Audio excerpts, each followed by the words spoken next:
बोलो राधा कृष्ण की जय। श्री कृष्ण भक्त कर्माबाई की सच्ची कहानी।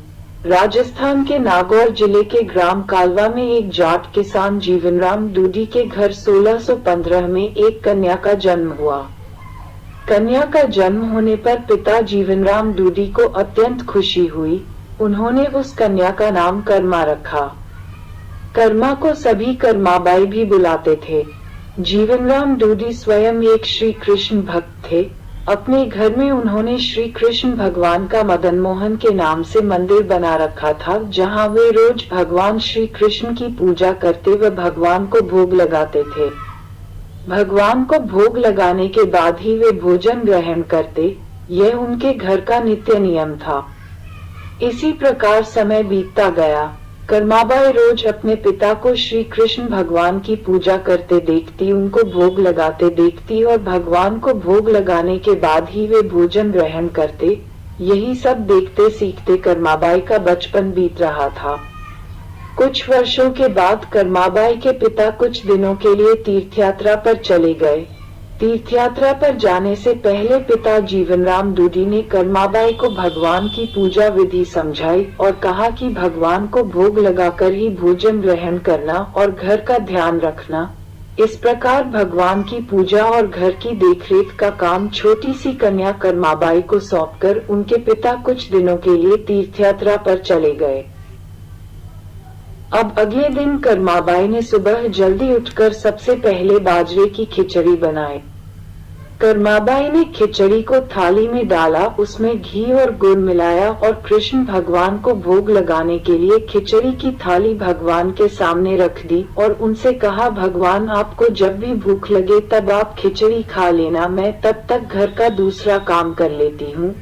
ये कहकर वह अपने काम में लग गई।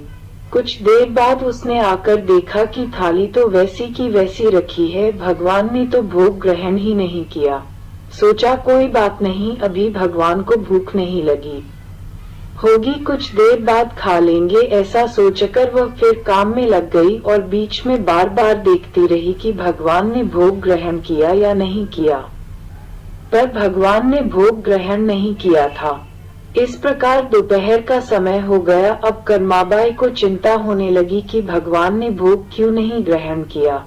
क्या खिचड़ी अच्छी नहीं बनी या उसमें घी और गुड़ की कमी रह गई, ऐसा सोचकर उसने खिचड़ी में थोड़ा घी और गुड़ मिलाया और थाली लेकर भगवान के सामने बैठ गई और भगवान को भोग लगाने के लिए विनती करने लगी, लेकिन भगवान ने फिर भी भोग ग्रहण नहीं किया।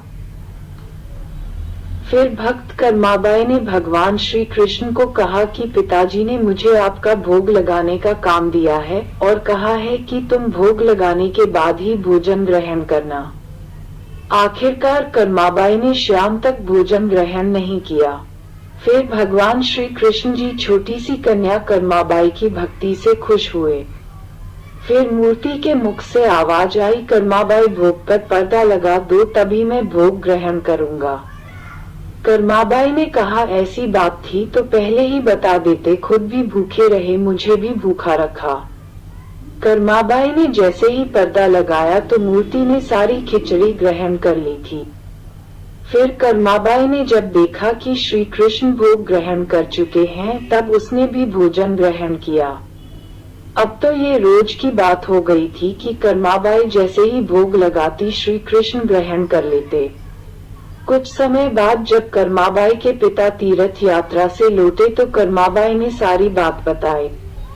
सारी बात जानकर कर्माबाई के पिता ने कहा, मैं तो भगवान को ढूंढने तीर्थ यात्रा करने चला गया और भगवान मेरे घर आकर भोग ग्रहण कर रहे थे।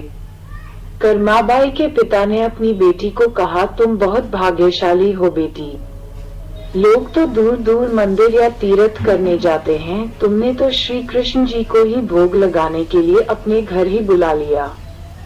इस प्रकार कर्माबाई ने एक बालिका होते हुए श्रेष्ठ भक्ति का उदाहरण सबके सामने रखा। बोलो राधा कृष्ण की जय।